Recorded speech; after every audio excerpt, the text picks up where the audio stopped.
Hey, what's going on, everybody? This your girl Tiffany coming through here live in the fade.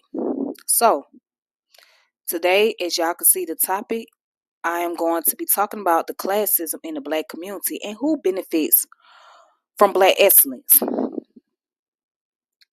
Lately, I've been sitting here thinking about this whole concept of black excellence and what does that look like? And who is really benefiting from this idea of black excellence? Now, why don't we have a conversation about the classism in the black community? Why do we not bring this up? So, two things. The reason why I am revisiting this topic on black excellence because of what happened to the vice president at Lincoln University. She basically took her own life because she was bullied by the president at Lincoln University. Okay. And not only that, also the president happens to be a white man at a HBCU. So I mean, just the idea. I mean, I know that universities, the HBCUs, were named after some of these white people, to be honest. But to have them in a position of power, controlling the affairs of black people, African descended people, right? As far as like what curriculum can be taught at universities, etc., that does create a problem. Now, for those of you who may not know what I'm talking about, let's look at the story of what happened at Lincoln University. All right.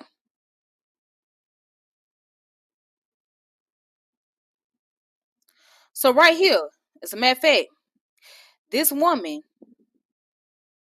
her name was Antoinette. Okay, her name was Antoinette Kadia Bailey, but she was called Bunny.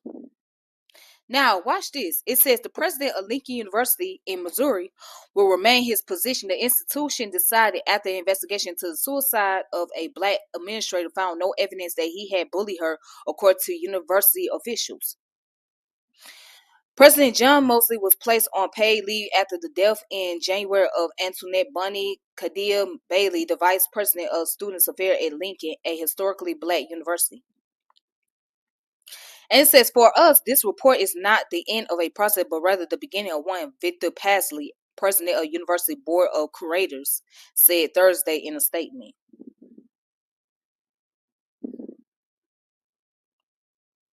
And it says, Kadia Bailey, 49, died by suicide in Illinois on January the 8th. Her mother, Veronica Kadia, and husband, Anthony Bailey, previously told NBC News that Mosley had fired her in the days before her death. Bailey also said her daughter had been feeling depressed and unsupported at work. She said Kadia Bailey told her family that her relationship with Mosley had soured. Then goes on to say Kadia Bailey's longtime friend, Monica Graham,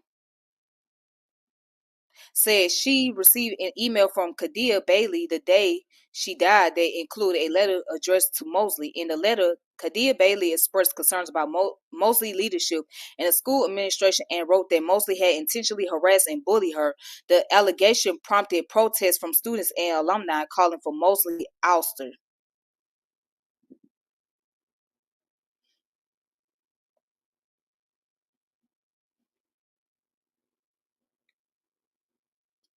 So what does black excellence look like? Again, everybody don't benefit from black excellence. Instead of calling it black excellence, why not call black exceptionalism? Because there's a certain fraction of black people that benefit from this concept of black excellence. A certain group of black people benefit from this concept of black excellence. And those who are willing to do any and everything to make sure that their boss, as they call it in corporate world, but what we call is massa.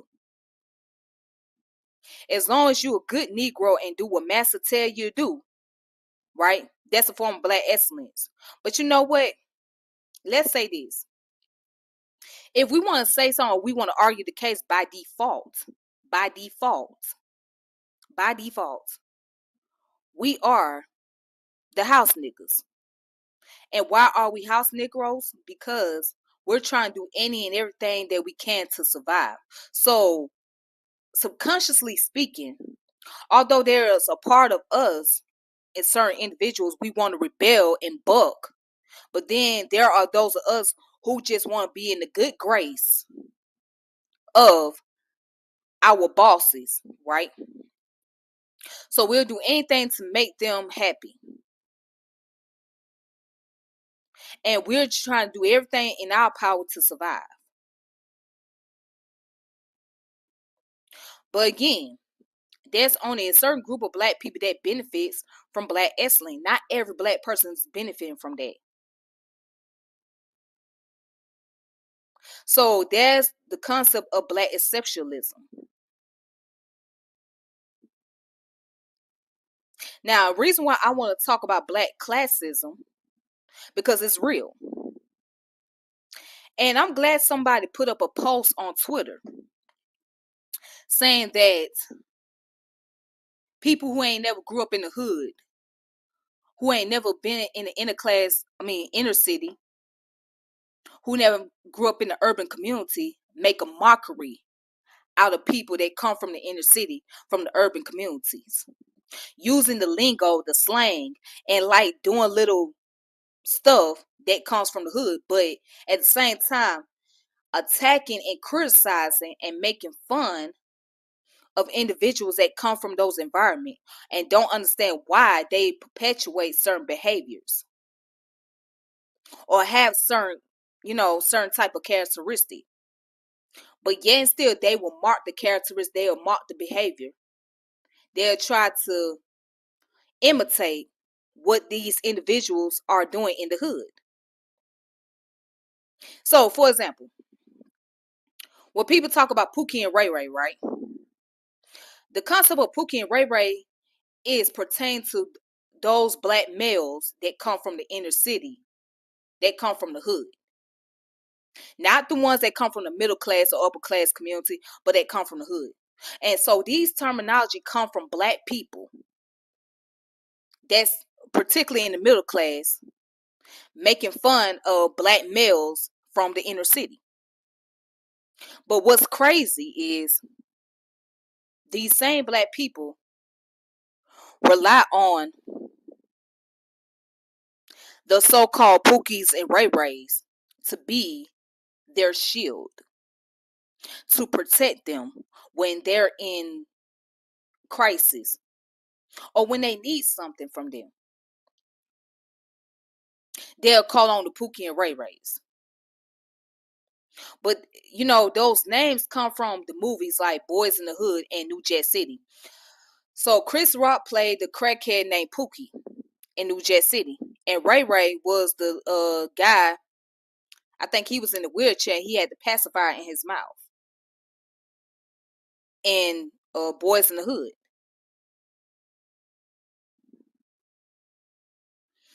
Okay,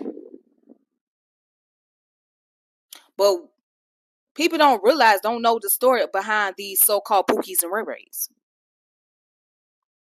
and don't realize that the so-called Pookie and Ray Rays ain't just the people that you see in the hood.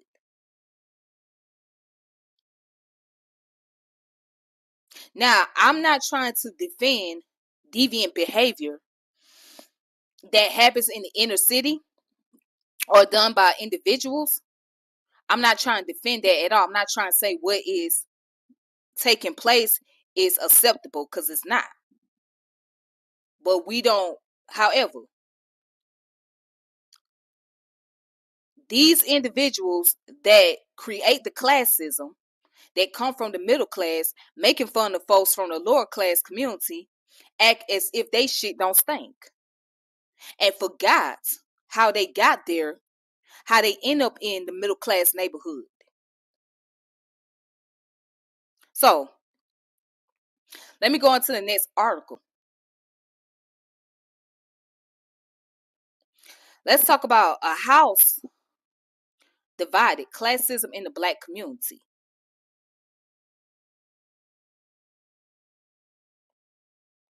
Okay.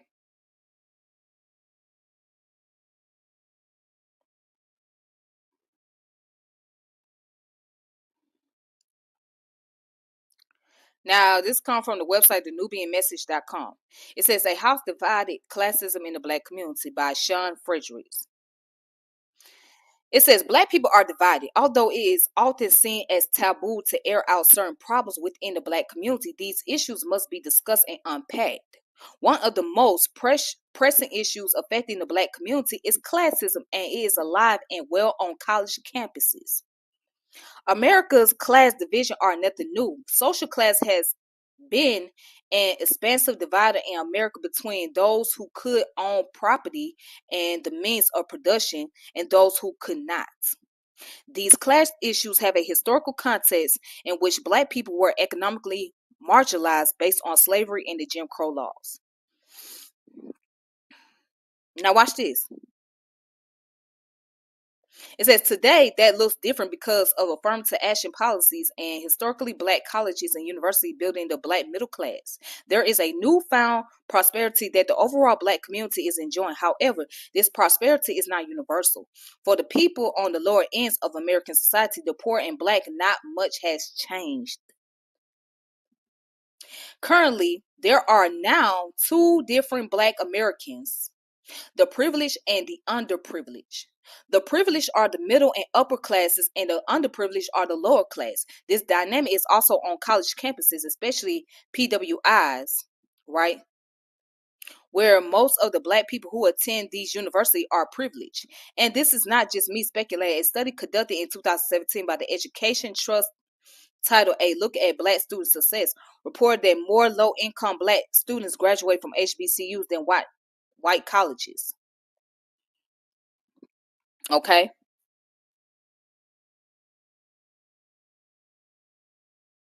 It says the study also found that roughly half of the 105 HBCUs that were surveyed had a freshman class in which 3/4 of the students were from low-income backgrounds, while 1% of the 676 non-HBCU surveyed had a high percentage of low-income students. These numbers should not be shocking. HBCUs have long dealt with the stigma of serving poor students. HBCUs have constantly had to deal with the questioning of the quality of education they provided because of their student population. This is not me endorsing HBCUs, but noting the disparity in class among Black population attending the PWIs. That means the prestigious white institution, okay? So PWIs will be like Harvard University, Yale University. Those are prestigious white institutions, okay? Now, real quick, that article really tells you a lot. All right. And this can be proven to be true. Right where I'm at, there is classism. Yeah, people get caught up on the idea of the Black Mecca and all of that. But what they don't talk about is the classism amongst the Black community. Yeah, you got Killer Mike, T.I., 2 Chainz, and all of them. But guess what? They still perpetuate classism. They still perpetuate classism. Because those individuals, you're not going to really catch them being around Black people from the hood unless they trying to bring about promotion. But outside of that, you're not gonna really catch them on a consistent basis, hanging out in the hood or interacting with black folks in the neighborhood. You're not. They would rather be amongst themselves than be around some poor, low class niggas.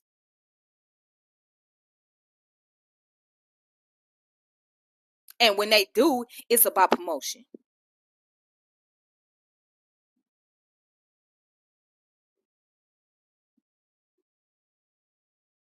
So there's only a certain group of black people that benefits from black excellence, which bring about division and classism, because those black people in the middle class, right? There's only certain ones. Now, certain ones have good intentions of helping the ones in the inner city that's really trying to make it. But overall, those in the upper class, middle class who making decent income, they not trying to help too many black people from the inner city. But let me give a little history. See, it was black people that came from the inner city that made sure that black folks in the middle class and upper class community could be able to live comfortably. Those black people put their lives on the line. They had to stand up. They was taking beat downs, getting sprayed with water hose, getting cussed out by their white neighbors for moving into a middle class neighborhood so they can get away from being in poverty. But see, you cannot, these individuals don't want to acknowledge that. They don't want to have that conversation. They don't want to give credit to those who came from a lower class community and made a way for them to be in the middle class. And guess what? I also see the classism attitude within the so-called conscious community, the cliquish. There's a lot of cliquish mentality going on. And I ain't talking about with the pseudos, right? I'm talking about the ones that proclaim to be African centered. You'll see that cliquish mentality.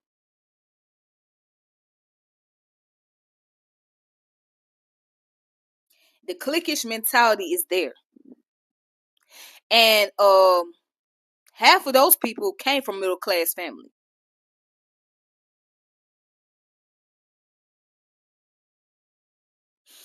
And I know this from experience. Certain ones, they don't have no desire to really help the black community. They only trying to benefit their own pockets. And what I also see is some form of commercialism, which I will talk about one day, especially with people who claim to be in African spirituality, but they commercializing it. Oh, I've seen it.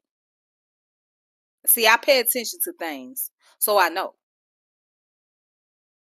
But that's a conversation another day, because I can go on for days of why I believe that something like E5 voodoo and uh voodoo and whatever, anything that deal with African spirituality, I can go on about why it should be sacred within the black community, why it should just stay sacred and not be broadcast.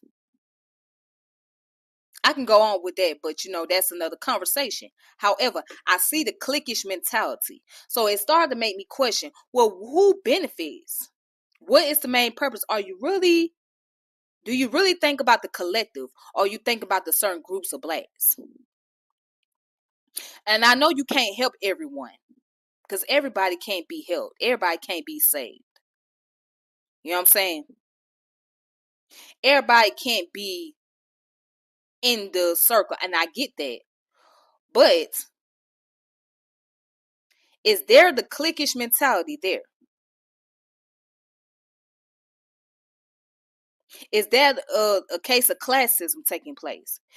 And why nobody want to have the conversation about it? Why nobody want to have a conversation? But I want to give you guys some books that I think you guys should read. So just give me a few seconds.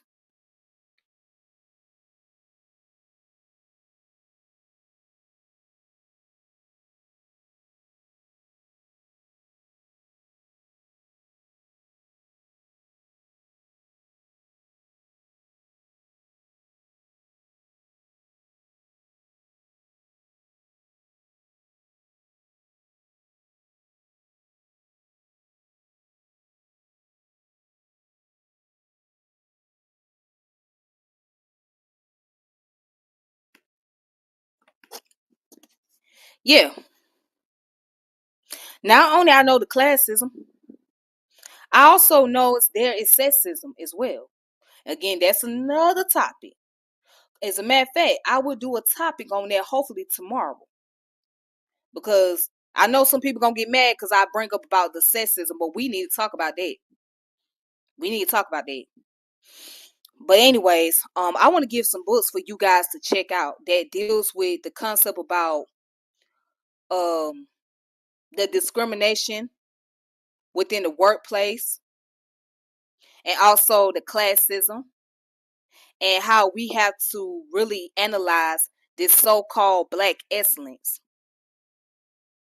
We really have to analyze it. So this book right here, and I spoke on this book before, but it's called Black Fatigue: How Racism Erodes the Mind, Body, and Spirit.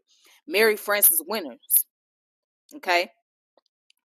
So this book right here will make you question the concept of black excellence and is it really a thing?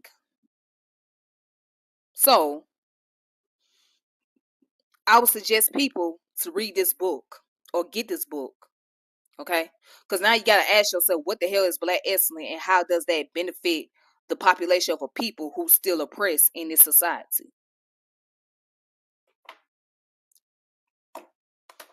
Also, this book right here is called Inside America's Black Upper Class, Our Kind of People. Okay. Now, you look closely at the cover. You know, there's a lot of light skinned people, right? Right? And they look almost Europeanized. Okay. Now, look, you can see I'm a fair skinned woman. Okay. But what I'm saying is that creates people will use their skin tone as a way to not only create classism, but colorism. So we got this idea that the lighter you are, the better you are. Or the darker you are, the less appealing you are. And then there's a situation where now there is the conflict and beef between light skin and dark skin and the stereotypes. So that creates the colorism. And if you guys get a chance, look up the brown paper bag test. That brown paper bag test will tell you the history about all this division between black folks based on skin tone. If you lighter than the brown paper bag, you can pass. But if you about the same color or you darker than that paper bag, then you gotta be on the other side. So they used that. So that was used as a way to see who can pass up as being white, which created colorism and division as well. But again, not too many people want to have a conversation about that. But yeah, get this book. It's called Our Kind of People, Lawrence Otis Graham. All right. So the author himself came from the upper class family. Okay. He came from an upper class family. Now, what's interesting is the author talks about, not only blacks in the upper class community, but also, again, the classism, the division that it creates between black people from the upper class and the lower class, and the elite group, etc. Now, let me give y'all a little history. In Buckhead, there's an elite black group out there. Not many people know about them, okay? They kind of represent probably like the 1% of population of black people. Yeah, they are all black elites. And they're in Buckhead. So you can look up the black elite in Buckhead. Yeah, they do exist. But they represent a very, very small percentage of the black population. But they exist. So the case, the whole point I'm trying to make is, I'm not gonna sugarcoat. I'm gonna put it out there. Our people, because we've been in this society for so long, we want the politics of respectability. We want to be privileged. So black privilege is nothing more than a black face covered. But the idea is similar to those that are white. Our people don't want to acknowledge that they have been domesticated to have the mentality of a European.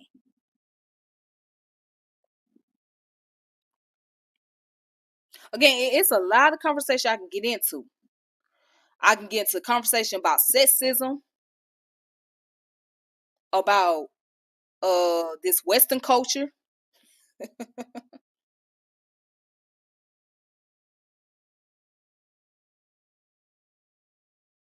It's a whole lot to uncover.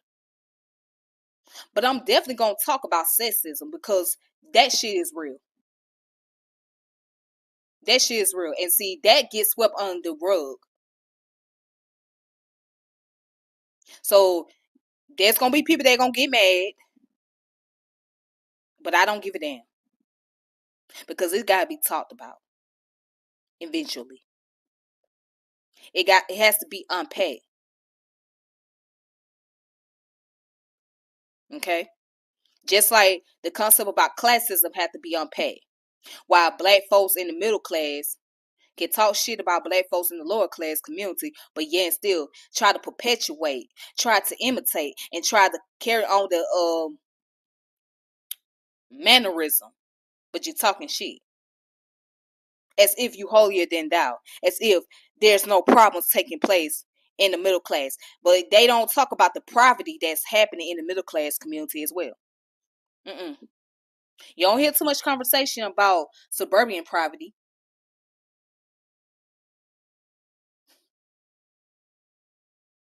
You sit around here and have a conversation with certain black people. They won't tell you they going through financial crisis. Mm-mm. They don't tell you that they owe a lot of money back. They own credit card debt. They owe credit cards. They owe loans. They behind on their mortgage. Or they don't tell you they done took a pay cut from their jobs.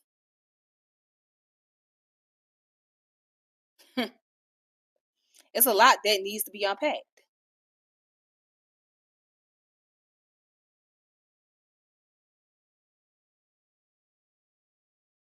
But anyways, check out these books right here. Our Kind of People by Lawrence Otis Graham and The Black Fatigue by Mary Frances Winters. All right. So anyways, I hope you guys have a great afternoon or whatever you are. And for those of you that celebrate Ramadan, Ramadan Mubarak to you all. And I hope y'all have a great day. So until next time, peace and power elevation. This your girl Tiffany, and I'm logging off. All right.